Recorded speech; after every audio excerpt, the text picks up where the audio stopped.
cold, man. I need to get some movement going. Should have brought my sweatshirt.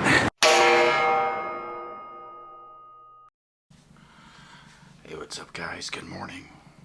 I have to talk quiet because paper thin walls. I can hear the guy snoring, but this is my hotel I stayed at last night. I'm staying here for 2 nights. Just a little mat. So this is called a tatami mat. A little table here, and some of my stuff. We're in a neighborhood called Sanya. It's considered one of the worst neighborhoods of Tokyo.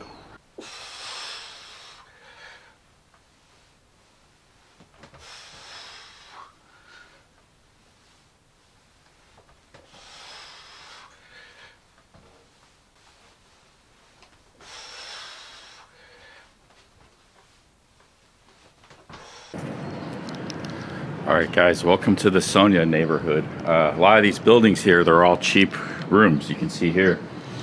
This place is $2,400 per night. That's $16. It's actually a lot cheaper than where I'm staying, which is $28. As you can see there, that's the building there. And this is the place to come if you want to stay real cheap. Take a look at the walls. One thing you'll notice, there's no graffiti in this neighborhood at all. So the graffiti that you see in Tokyo, in Japan, is in sort of the hipster neighborhoods like Shibuya and Shinjuku. You don't see it in the this part of the city.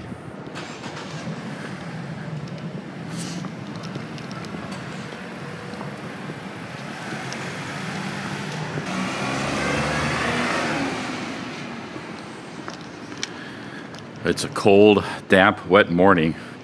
As we're walking down the street here, I want to tell you a little bit about Tokyo, kind of explain it to you. So there's 2 Tokyos. There's the low city and then the high city. The east side and the west side. The old town and the new town.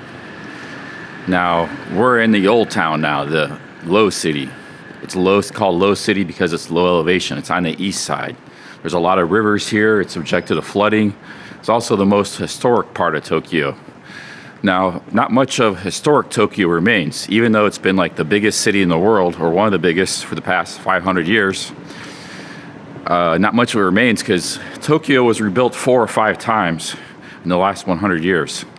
They had a great fire and earthquake in the 1920s when Tokyo was booming. It was a huge city back then too, and it laid waste all the historic areas. Then, World War II, the city was firebombed and pretty much wiped out, so the city had to be rebuilt again. And because they were rebuilding from the war, they didn't have a lot of materials and resources. They were, just kind of starting from nothing. They had to basically, they built stuff pretty cheap and shabbily. So when Japan started booming in the 60s, 70s, and especially the 80s, everything got rebuilt over and replaced. So much of what you see, even in the older parts of Japan, comes from the 80s. It comes from the 80s and stuff. But you still do see glimpses in some neighborhoods of stuff from like the 50s, 60s, 40s, and it has a lot more different character. You see more of that in East Tokyo and the low side. Now, if you go over to like Shinjuku, Shibuya, Ikebukuro, that's the Yamanote line. That's kind of like West Tokyo. That's considered the new city. And not much of, even before World War II, like at the time of the Great Fire and Earthquake, not much of that was really developed. It was like considered a suburb back then.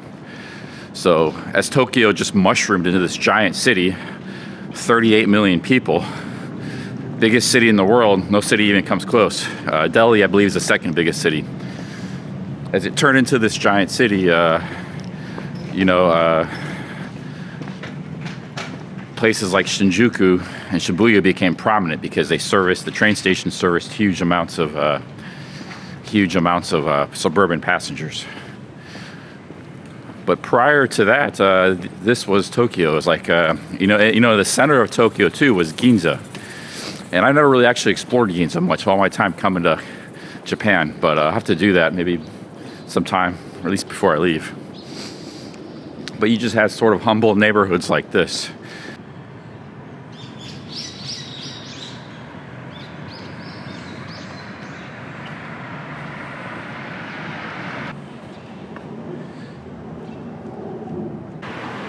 Now, this is just one neighborhood of many in this area. I'm walking south towards Asakusa. In that area, there's actually a bit more going on. It's actually pretty popular with tourists and backpackers.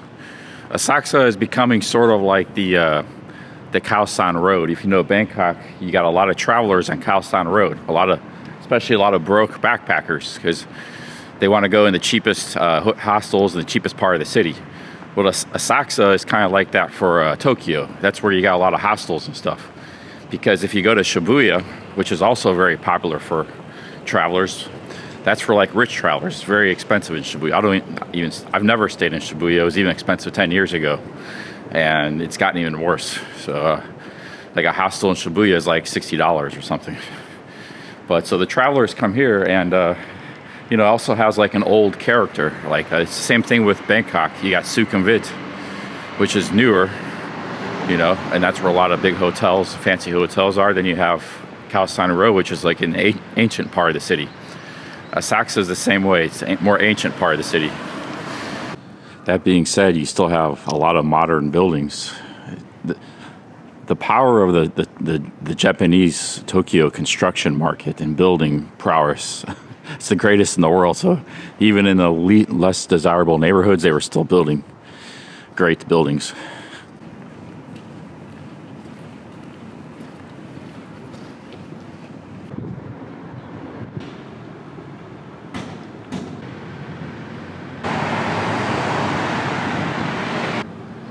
Everywhere you look, there's these little temples. Part of the city.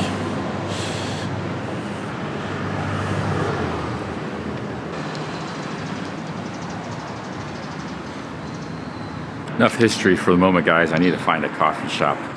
One thing about this neighborhood is there's no chains. Like corporate Japan is kind of like just there's no rice bowl places, no coffee chain places. Here is the Sumida River. And I believe that in the distance is the Tokyo Tower. This is the main river of the city. And I'm thinking about, there's a 7-Eleven right back there. Maybe to try to save some money, I have my coffee right here by the river. There's a little park there. Doesn't look very inviting though, nowhere to sit down. And it's a bit cold too. Most people got jackets on. I just got a t-shirt and this hat, which it's fine for walking around, but if I sit down I might get cold. Maybe we gotta try to find a cafe. Still haven't had any food or coffee this morning. Just a yogurt drink.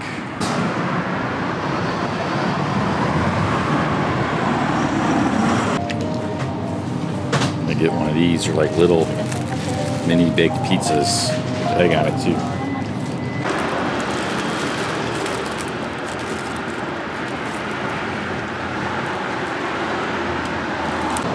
Alright guys, this is Asakusa, not Osaka, Asakusa, that's what I pronounce it. But it has a more of a downtown vibe. It's like a mini downtown, but it's also kind of like Khao San Road. It's like you combine Khao San and like a downtown. But it's not the downtown of Tokyo, but it's one of many.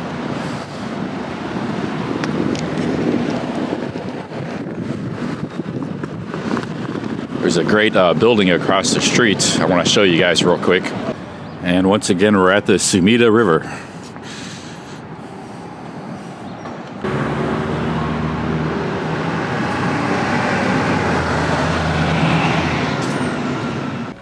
I had to walk about 3 miles to find this Cafe Veloce. There were no Cafe Veloces in that neighborhood I walked through.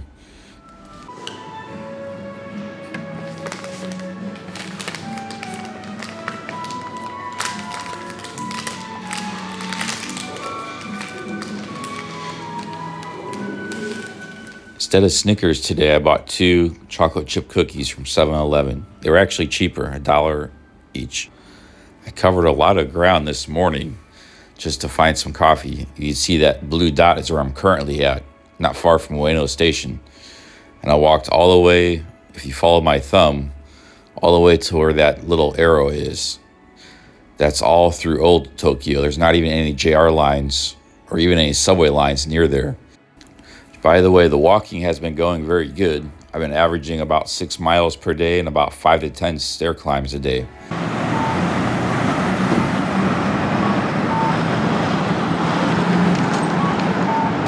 Guys, we're by Ueno Station. I walked 3 miles from where I was staying in Sanya neighborhood. Ueno Station has one of my favorite noodle restaurants. A little more expensive than the other ones. It's curry noodle. I'm gonna splurge and eat there if it's still there. I ate there first time 20 years ago. A Japanese friend, business associate, showed me that place. Been eating there ever since.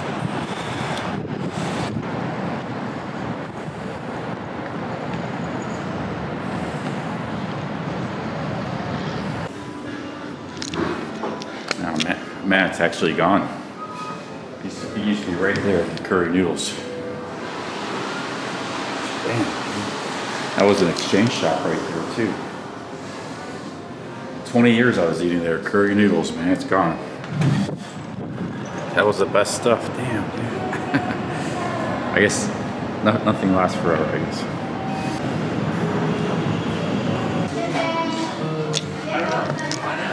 Guys, we're at a sushi place. We got the lunch special, which was $8. It comes with free green tea.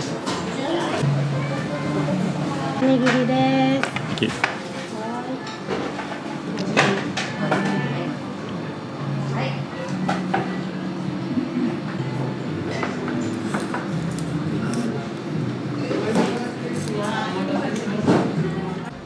This wasn't the best sushi. It was okay, but I can't complain for $8.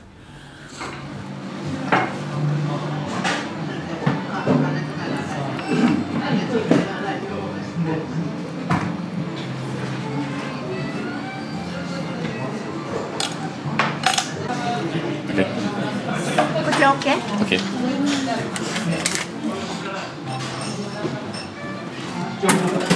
612円のお返しでございます。Thank you. Okay, thank you. ありがとうございます。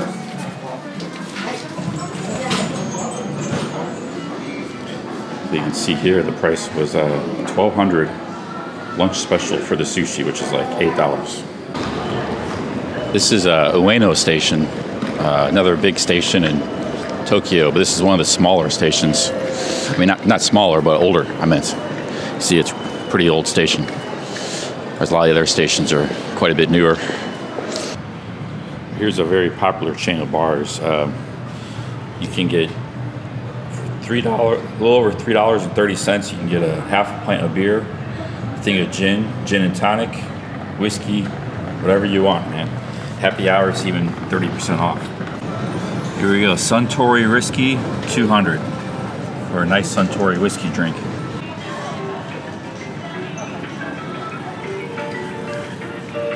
I think this street was where that internet cafe was I was looking for. I couldn't find. This is like, there's actually like 4 streets like this parallel with each other.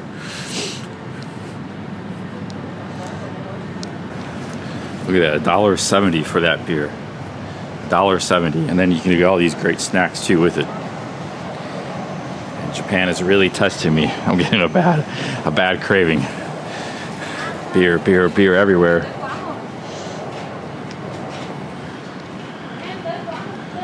More beer over here. I think this was the internet cafe I was looking for. You can see here, you can stay for about $20 for the night.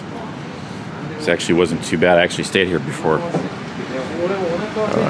Cost myself $40 staying in that capsule hotel I didn't like that much.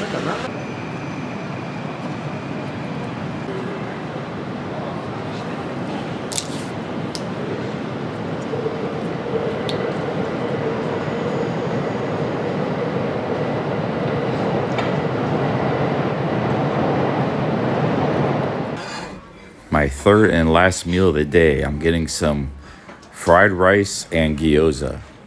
Nice, cheap little treat. This meal was $4.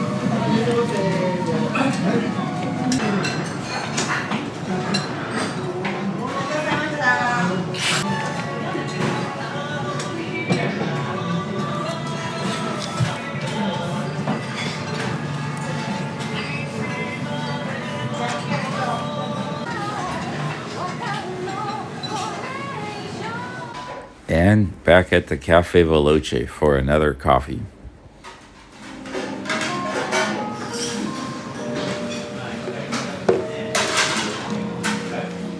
I got some more rice stuff for my room in case I get hungry later. This was like $3 or $4 for all this. Big ups. We're 1 week into the vlog and the travels, so